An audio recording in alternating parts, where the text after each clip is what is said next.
జై సద్గురు శ్రీ శివరామ దీక్షిత చూర్ణిక భావార్థ ప్రకాశిక యందు అష్టమ చూర్ణికలో ఈరోజు 3వ రోజు పరమాత్మ స్థానాన్ని పరమాత్మ యొక్క విధానాన్ని తెలియజేస్తూ ఉన్నారు.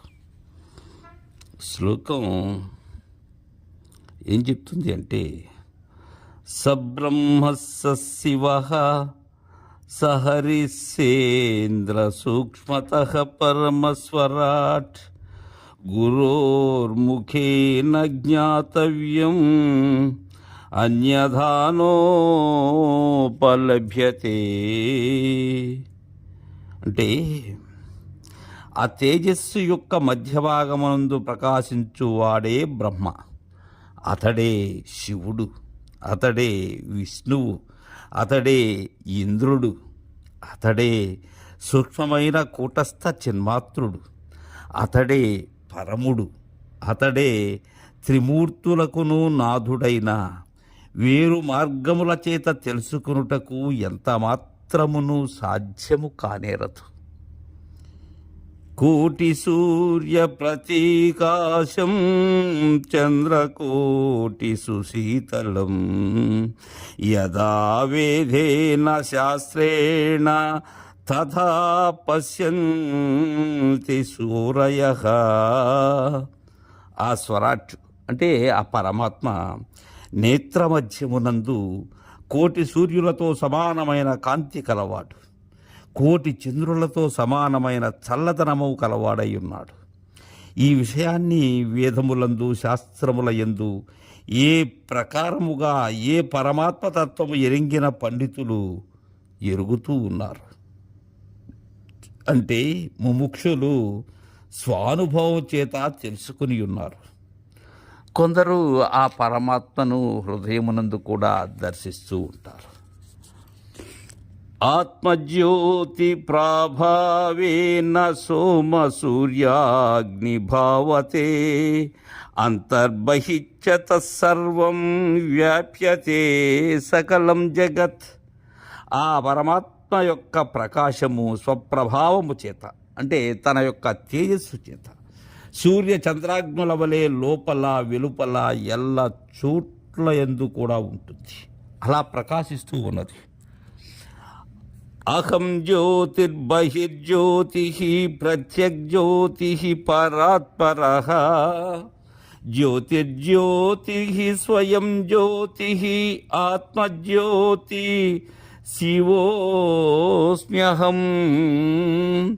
నేను అంతర్జ్యోతిని అంటే లోపల జ్యోతి, బాహ్య జ్యోతిని అంటే బయట జ్యోతి, ప్రత్యగ్జ్యోతి అంటే ప్రక్క యందు ప్రకాశం అంటే పరాత్పరం, మేలైన దానికంటే మేలైనది, జ్యోతి కంటే జ్యోతి, స్వయం జ్యోతి, ఆత్మజ్యోతి, నేనే శివం అంటే పరబ్రహ్మం.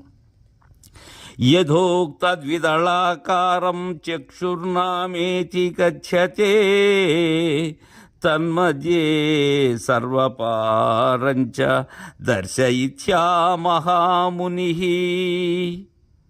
ఇప్పటి వరకు చెప్పబడిన 2 రేకుల పద్మమే నేత్రము అని చెప్పబడుతూ ఉన్నది.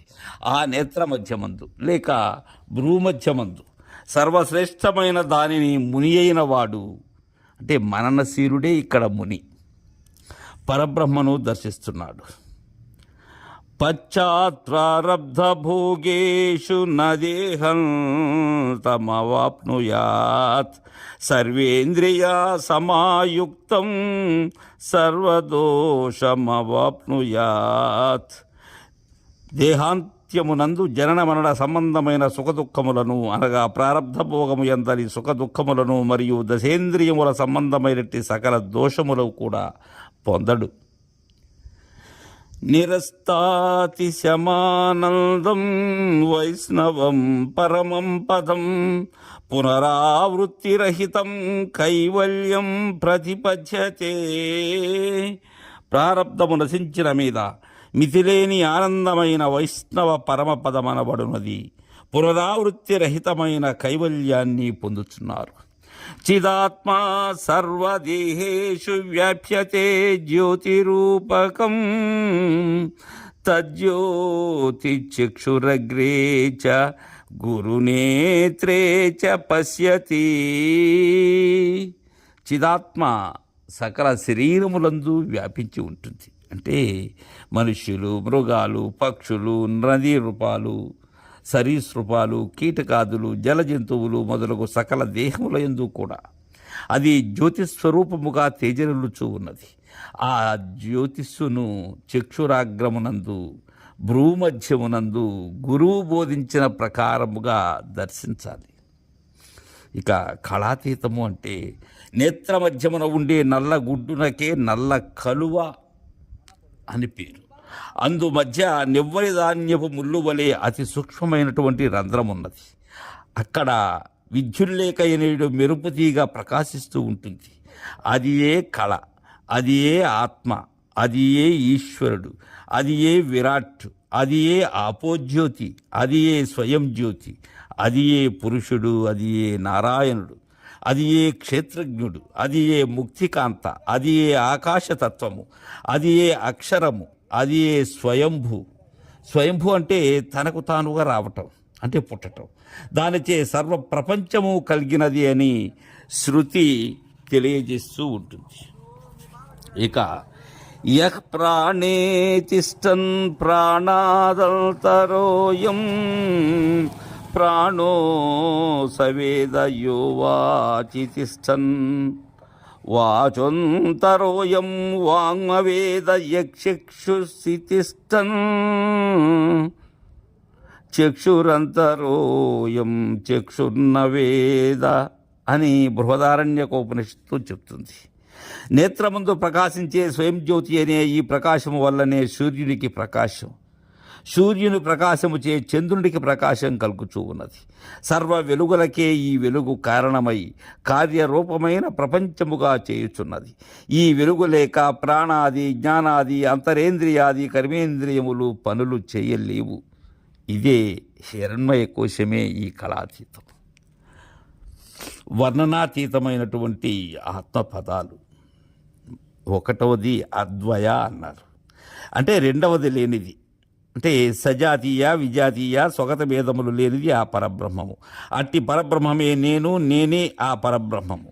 అంటే జీవుడే బ్రహ్మము, బ్రహ్మమే జీవుడు అను అభేద జ్ఞానము, ఆత్మనే పరమాత్మగా తెలియుట, తన స్వరూపమును ఆనందఘనమునుగా, ప్రకృతి రహితముగా, అద్వితీయముగా తెలిసి నిశ్చయించుకోవటం. ఇది ఏ బ్రహ్మ భిన్నత్వ విజ్ఞానం. జీవ బ్రహ్మైక్యము సకల వేదాంతుల చేతను, శాస్త్రముల చేతను, ఉపనిషత్తుల చేతను సర్వమతమొకటముని తెలియజేయబడుచున్నది. ఆ పరబ్రహ్మమే పరమశాంతి ధామము. అందువలననే అద్వితీయమానందము బ్రహ్మ అని తెలిపి ఉన్నారు. అంటే ఈ బ్రహ్మానందముతో సరియగు ఆనందము వేరొకటి లేదు. అద్వయ ఏవా యమాత్మ సన్మాత్రో నిత్య శుద్ధో బుద్ధ సత్యో నిరంజన విపురద్వయ ఆనంద పర ప్రత్యేకేకరస ప్రమాణైరేతైరవగత. ఈ ఆత్మ అద్వయం, సత్తు, నిత్యం, శుద్ధం, బుద్ధం, సత్యం, నిష్కళంకం, విభువు, అద్వయం, ఆనందం, పరమజీవాభిన్నం. తర్వాత రెండవది అవాచ్యం, అంటే వచింపరానది. వాగ విషయత్వ దైతిహ్యస్యాస్య విషయ. ఆత్మవాక్కునకు గోచరము కానిదొకట చేయి, ఐతిహ్య ప్రమాణమునకు గోచరము కాదు. ఎట్లంటే మనోవాచామ గోచరం బ్రహ్మ, మనస్సునకు వాక్కులకు గోచరము కానిది బ్రహ్మము, సకలేంద్రియములకు అగోచరము. దాని ప్రాప్తుపాయము అతీంద్రియ ప్రజ్ఞయే. ఇది అనిర్వాచ్య సిద్ధాంతం. ఇక మూడవది అచింత్య, అంటే చింతింపరానిది అని. మనసుచే చింతింపరానిది. అవ్యక్తోయమచింతోయ, వికారములు పొందింపదగని వాడు అని చెప్పబడుచున్నాడు. ఆ పరబ్రహ్మము నేత్రముచే చూచుటకు, చిత్తముచే చింతించుటకు శక్యం కాదు. మరి ఏ యొక్క ఇంద్రియము చేతను గోచరింప సాధ్యము కాదు. బుద్ధి జ్ఞాన రూపము కదా, దానికి నీ అందనిది అఖండము, ఎలాంటి మాయాదోషము లేనిది, పరిశుద్ధం. తర్వాత నాలుగవది అవ్యయం, అంటే వ్యయము లేనిది, ఖర్చు తరగనిది, స్త్రీ పురుషాది లింగ భేదములు లేనిది. ఇక నిత్యము అంటే నిత్యమైనది, శాశ్వతమైనది. శుద్ధము అంటే దోషము లేనిది, కేవలమైనది. ఇక బుద్ధ అంటే తెలిసినది, జ్ఞానమై తెలిసినది. ఇక్కడ శ్లోకం ఏంటంటే, సత్సమృద్ధం స్వతసిద్ధం శుద్ధం బుద్ధమనిదృశం ఏకమేవాద్వయం బ్రహ్మ నేహ నాకిస్తి కింజనా. పరబ్రహ్మ స్వరూపాన్ని నిర్ణయిస్తూ నానావిధ జగత్ ప్రతీతిని, నామరూపాది భేదమును, ఉపాధి భేదమును, జీవేశ్వర భేదమును అంతా కూడా అద్వితీయ పరబ్రహ్మము వినా మరి ఒకటి లేదను అఖండ జ్ఞాన నిర్ణయముతో నిషేధించారు. ఆ పరబ్రహ్మము సత్తయి ఉన్నది, 3 కాలముల యందు ఉన్నది, అది త్రికాలములకు అతీతమైనది. త్రికాల కృతవేదము పరబ్రహ్మమందు లేదు, సర్వదా ఏకరీతిగా ఏకమై ఉన్నది. అలాగున పరబ్రహ్మము సమృద్ధ వస్తువు, సర్వదా బ్రహ్మము సర్వత్రా నిండి ఉన్నది. దేశకాల వస్తు భేదములు లేక ఉన్నది, సర్వత్రా వ్యాపించి సందు లేక ఉన్నది. ఆ పరబ్రహ్మమే ఒక కొరత లేక ఉన్నది, సదోషమై ఉన్నది, అంతటా ఉండుచు తనకన్నా వేరు పదార్థము లేనందుచే వ్యాపకత్వ భావమును కూడా అతిక్రమించి ఉన్నది. ఆ పరబ్రహ్మమందు ఇది వ్యాపకము, ఇది వ్యాప్యము అను భేద ప్రతీతి లేదు. ఇంకా మాయాతీతముకు పరా వస్తువు సర్వదా శుద్ధం, ఎలాంటి మాలిన్యము కానీ లేదు. ఆ పరబ్రహ్మము త్రిగుణములను అతిక్రమించి ఉన్నందుచే ఇది శుద్ధం, ఇది అశుద్ధమును భావనకు అతీతమై ఉన్నది. ఆ పరబ్రహ్మమునందు శుద్ధాశుద్ధ భేదము లేదు. మరియు సచ్చిదానందమయముకు పరబ్రహ్మము కేవల జ్ఞానరూపమై ఉన్నది. జ్ఞానమనగా ఇది తెలియబడెను అనున్నది కాక, ఆ పరవస్తువుచే సమస్తము తెలియబడుటచే సమస్తమునకు అతీతమై తెలియచున్నది కాన అది జ్ఞానరూపం. ఇంకను ఆ పరబ్రహ్మము ఇది తెలివి లేమి అనుభావనకు దూరమైనందుచే జ్ఞానాజ్ఞాన కృతవేదము పరబ్రహ్మమందు లేదు, అది ఇట్టిదని నిర్ణయింప వీలు లేదు. సకలాతీతమైన పరబ్రహ్మను పరిచ్ఛిన్నమతితో ఎవరునూ ఊహింపలేరు. ఇలా ఉంటే వాక్కుతో ఎలా చెప్పగలరు? నిజముగా విచారించిన సకలాతీతమై ఉన్నది. శుద్ధమనెను, విశుద్ధమనెనను, సచ్చిదానందమనెనను, పరిపూర్ణమనెనను పరబ్రహ్మ స్వరూప లక్షణము లేవి కలవు. అవన్నీ కట్టకడకు పరబ్రహ్మమును అదియు బుద్ధికి సంబంధించినవే. ఇట్టి బుద్ధిని కూడా పరబ్రహ్మ అతిక్రమించి ఉన్నది. అందుచేతనే అది ఆ వ్యవహార్యమని ఉపనిషత్తులు నిరూపించుతూ ఉన్నాయి. కావున ఆ స్థితిని పొందవలయునే కానీ వాక్కుతో ఉచ్చరించినను మనసుతో ఊహించినను ఫలము లేదని అనుభవ జ్ఞానులు తెలిపేటువంటి రహస్యం. అయినను బుద్ధిగత భావనలన్నీ పరబ్రహ్మ స్వరూపములగుటచే మార్గదర్శకములుగా ఉన్నాయి.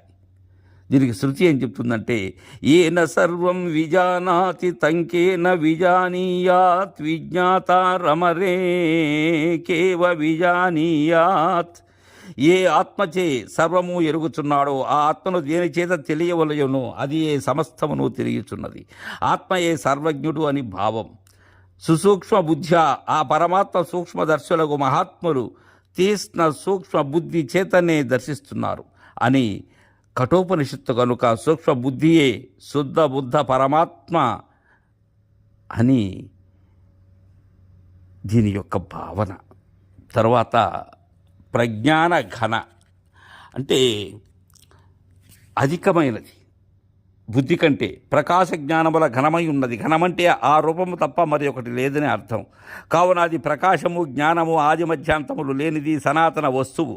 అట్టి పరబ్రహ్మము నీవైతివి, ఇటులా ధ్యానించాలి. నీవును ఉక్త లక్షణ విశిష్టుడనే అని అర్థం. సకల వాగగోచరం అంటే వేదవాక్కులు కూడా ఆ పరబ్రహ్మ మహిమను వర్ణింపజాలవని అర్థం. వేదవాక్కులు కూడా తెలియజాలవు. ఈ ప్రకారము ఆత్మతత్వమును కేవల పరిశుద్ధ జ్ఞానములుగా తెలిసి ఆ పరిశుద్ధ తత్వముని ఆశ్రయించిన వాడవై, ఇతర ఆశ్రయము లేని వాడవై, నిర్లిప్తుడవై స్వస్వరూపమునందే ప్రజ్ఞాన ఘనమందే నిరంతరము ఉండాలి. ఘనమంటే ముద్ద అని అర్థం. ప్రజ్ఞాన ఘనమనగా జ్ఞాన ఘనం. చిత్ప్రమరం జ్ఞానప్రమరం స్వయం ప్రకాశమే పరబ్రహ్మముగా ఉన్నందుచే ప్రజ్ఞానగణము ఈలాగున ఆ పరబ్రహ్మ వస్తువు అనృత జడ దుఃఖాత్మక జగత్తు కన్నా విలక్షణమై ఉన్నది. కావున సద్గణం చిద్గణం నిత్యమానందగణమక్రియం. ఆ పరబ్రహ్మము సద్గణ చిద్గణ ఆనందగణము అద్వయము ఏకము దృశ్యరహితమై ఉన్నది. ఇది సత్యం. రేపు నిర్వికల్పాన్ని గురించి తెలుసుకుందాం. జై సద్గురు.